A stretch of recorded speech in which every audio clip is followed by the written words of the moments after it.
he knew. Piracy was rampant in the North Sea and his own ambition to build a war chest has been severely hampered. Has he mismanaged his realm so?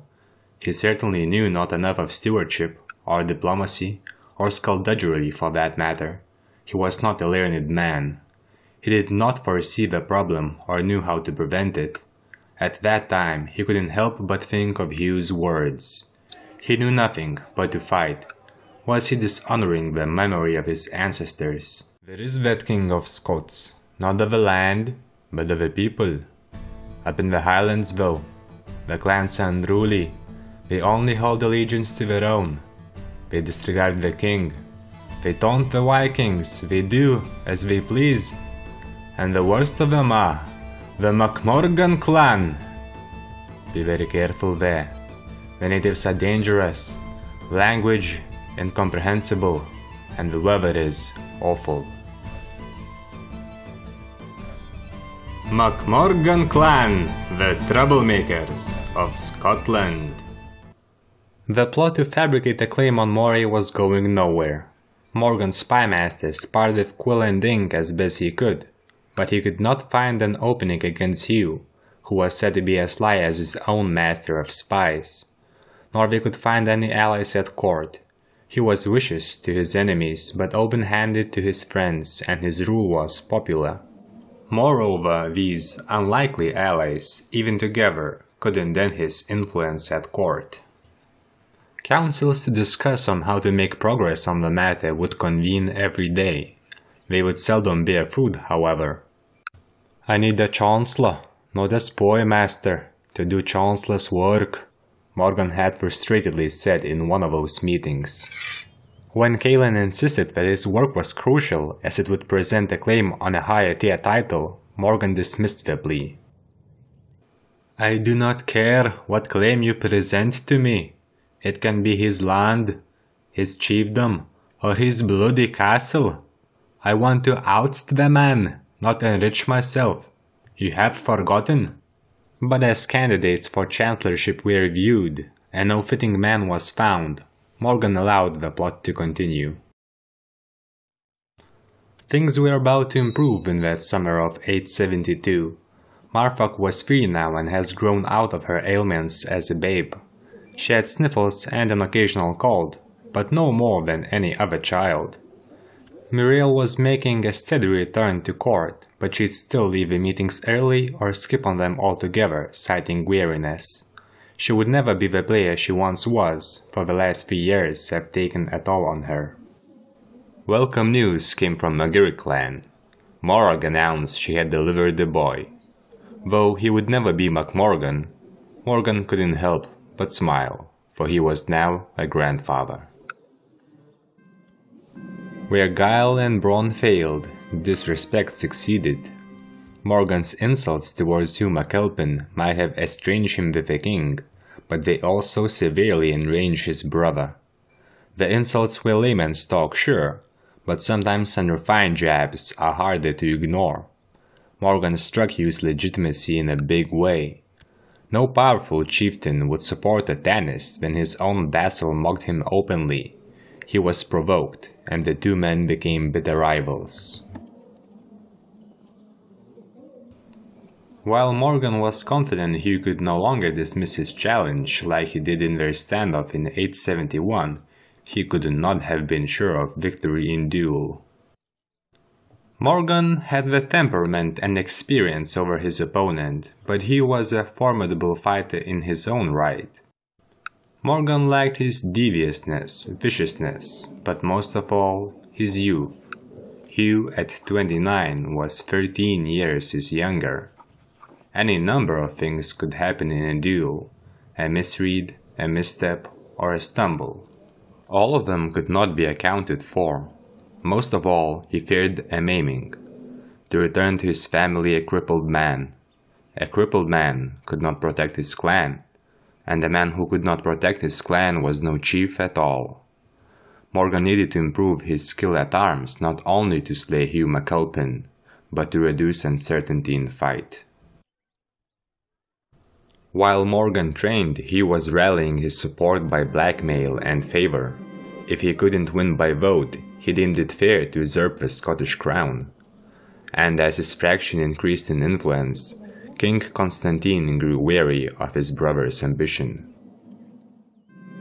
Word returned from Bishop Kenneth. Clues of an artifact led him to a captain of a mercenary company. He requested spies to suss out the information from this captain.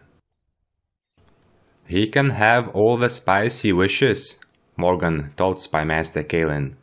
"For all the good they did for me. Cancel the plot, Spymaster. The matter was going nowhere. We have found a better way." Morgan returned to training. Sparring with Mir was only so useful. His steward didn't present a challenge formidable enough, and you could only learn so much in a practice yard. Morgan needed some real experience. The wolf warriors were glad to oblige. Warrior societies rivaled each other for influence and prestige. They would sometimes fight, each society delegating a fighter to face a warrior from the rival group. These were secluded events with duels fought to death. The victors would assert their turf, and the losers would cede their ground, avoiding further bloodshed. Morgan accepted such a mission. It was a novice to a novice. "Even our fledglings beat yours," such was the bloody boast.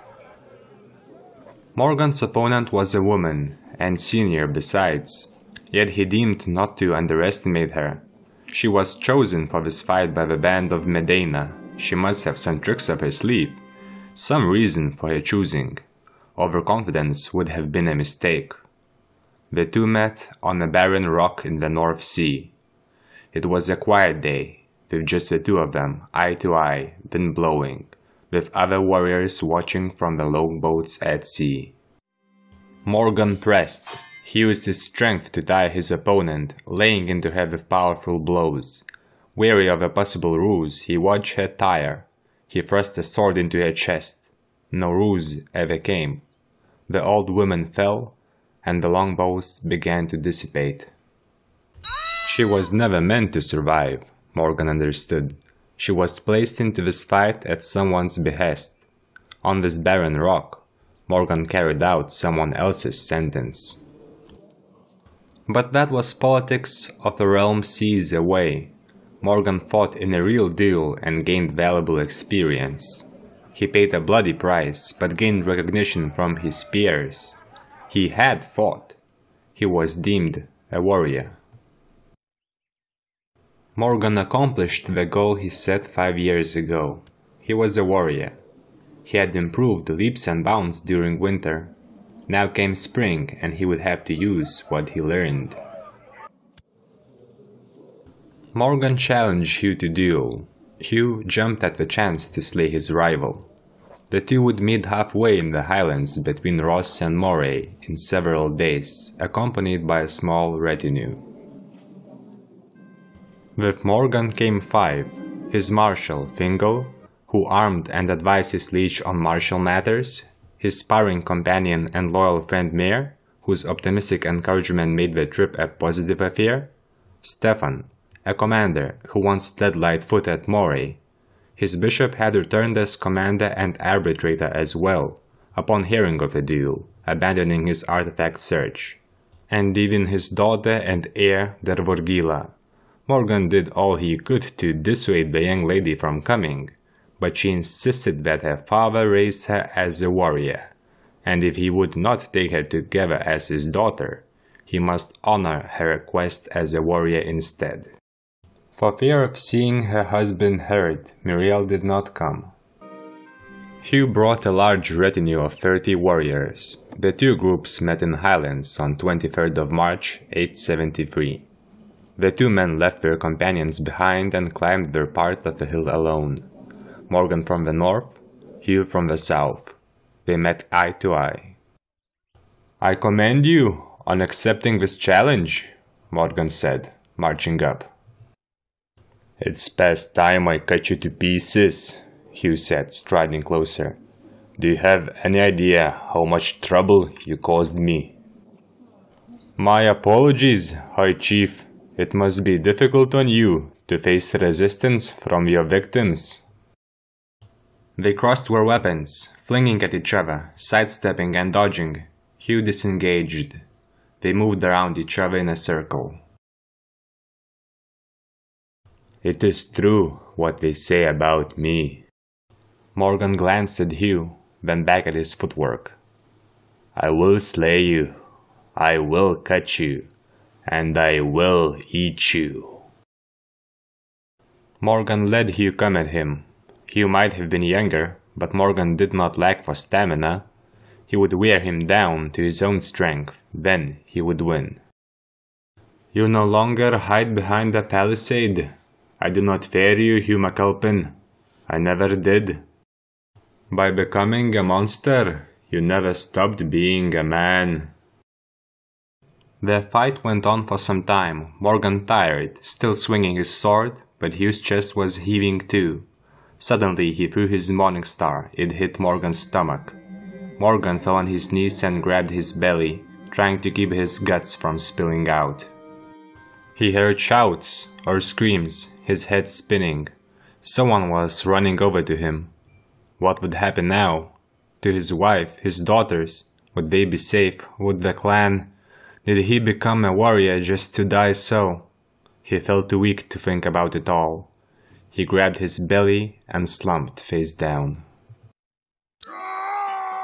Chief Morgan perished at age of 43, slain by his high chief and rival. He died a warrior. Dervorgila screamed when her father slumped to the ground. She meant to run over to him. Then 5 of Hugh's men ran over and grabbed her father's body by the arms. They dragged him away. Mortified, she looked at the councillors. By the god, Kenneth said, they will desecrate the body. He means to send the message. We need to run. Dervorgila turned around, too terrified to look back. On your horses, we ride to Ross. It needs defending. Morgan was drunk when he called the Low Knights meeting to name his heir. This fact did not go overlooked by the council. Mayor wanted the thirdborn to inherit, who he thought would be betrothed to him by the fact of his wardship, and Magirix wanted Morag, who was their own, but they had no say in this. There were 5 children, however, all daughters, and Dervorgila was the eldest. She named her father's men to the council. You were his servants, leal and loyal. I ask the same. But when they pushed their horses and reached the tribe by day, she asked not for Mir, but for her husband. My father was building a war chest. I want you to break it and use those funds to raise a palisade. Crinan took on the request, and in so doing became the new steward. So they lived for the better part of the year, rushing to raise stakes, always glancing in the southern direction. Hugh McAlpin took no wound in the duel, it must be said. Not want of a physician, he was free to pursue whichever course he wished. He returned to court, where he served as chancellor, to win back the votes he had lost. Upon his return, he won back, if not respect, then fear of Scottish chiefs and secured his position as Tanist. Having watched her father killed, Dervorgila had seen enough. When questioned about her fighting prowess by a clansman, concerned though she could protect them where even her father couldn't, Dervorgila responded. I cannot fight him, she answered honestly. My father fought. He taught me to fight, aye, and my sister too. It is all he knew. But I will not fight myself. It is not martial prowess that will save us, nor brave deeds on the battlefield, but friends. My father never made enough friends. I will find friends, so you don't have to stand alone against this monster of a man. Her father raised her warrior. She was never good at it. Her sister was. She tried to be like her, to show that she could be as strong as any boy, to prove that she could be his worthy heir. She tried to achieve what she wasn't suited for. It was a mistake all. He has always forgiven her, every little thing. She would not make the same mistake again though.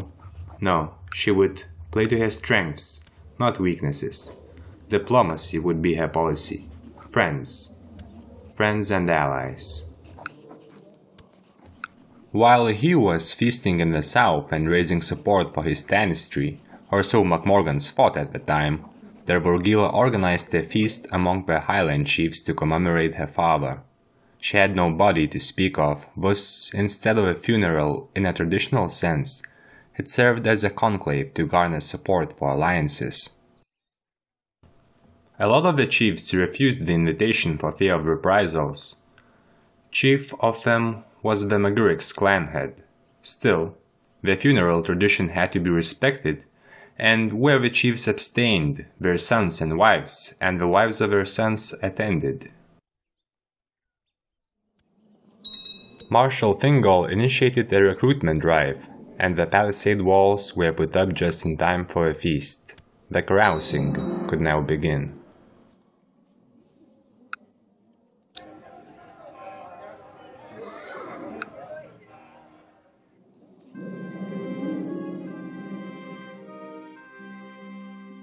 The feast had a double effect. It gave Dervorgilla a chance to court the clans of the realm and solidified her position as the new head of the MacMorgan clan. Her sister Morag came from Caithness. She was pregnant with her second child. If a girl, she would be named Muriel after her grandmother, and if a boy, he would be named Morgan. The two women commemorated about the times of their father, how the two of them trained in the yards where Morag would always be her senior sister. The remembrance brought them together. They've exchanged vows of friendship and defiance. The alliance with Magurix was reaffirmed.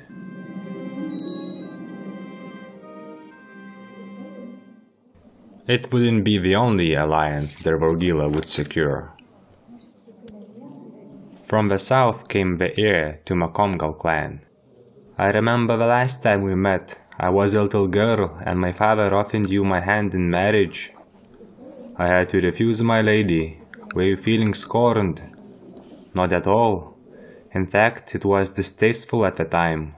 Have you mourned your wife as yet? I have. And would you take a new one? I would. Would that your hand were free, my lady. Oh, it is not my hand I offer, but my sister's. Bethok did not oppose the match. Malserf was raised to be good with coin, and if spending them was the goal, then he certainly was. He needed a smart wife to manage his fortunes. Counting coins since 11 under Mir, Bethok was delighted at the opportunity to put her skills to the test. The match at last allowed her to be her own woman, away from the shadow of her warrior sisters. So was an alliance with Macomgals secured. The feast ended with two alliances secured by Dervorgilla, a wooden palisade raised by Crinan, and by the first year of Dervorgilla's rule, the situation in Ross went from unattainable to stable. Chiefess of Ross received a letter from the king. He asked Dervorgilla to become his newborn girl's godmother. Dervorgilla could not refuse the opportunity to treat with chiefs at court. She had to depart for Gowrie. The king met her with retinue outside his walls. To her surprise, he talked about baptism by the Pope, which meant he was in town for the ceremony. Dervorgilla was let inside the square. I am sorry to have deceived you. It is not just the baptism I invited you for. I have brought a gift. At the center there stood a spire, upon it, chained man, charred, or perhaps a woman. It is not clear right now, but it was a man, King Constantine said, as if he could read her thoughts. A one you know, the one who killed your father. He was dead, burned at the stake as an apostate. After the duel, The exploits of Hugh MacAlpin became known beyond the Highlands. King Constantine invited the Pope on the pretext of his daughter's baptism to excommunicate his brother. When Hugh came to court, he delivered himself right into a trap. King's men arrested him, tried him, and found him guilty. He was burned soon after. Had he chosen to march on Ross instead, he may have lived and continued factionalizing against the king. I am a kinslayer now. I cannot change that, but it needs not be for nothing. I never liked the Highlanders, not my brother, not your father, sad to say. Perhaps this can be a new start for the relationship. When I look south, I see the north. The realm needs unity, now more than ever. So has passed Hugh MacAlpin. He survived Morgan only by 3 months. The Vorgilla must have taken the king's words to heart. Hugh's plots against MacMorgans died with him, and so did MacMorgan enmity. When Morgan attempted to siege Moray, Ninian, son of Hugh, was yet born and in his mother's belly. Mathoc was a babe, sick in Ross, attended by her mother. Now the two would be betrothed. The Vorgilla made their greatest match yet, one that would end the feud between two clans. Though the alliances were welcome, it would scatter the MacMorgan daughters. There would be scarce a clan into which MacMorgan women wouldn't marry into. Yet their children would not be MacMorgans. The alliances that Vorgilla secured cost in other ways. She had near sole responsibility to rejuvenate the clan now. So it was with great joy that in 874 she came pregnant with a child. The responsibility that weighted her down made her even more worried about her term than common women. Yet she sought no blessing from Virgin Mary. For her gregarious nature, she was humble in matters most sacred. The child was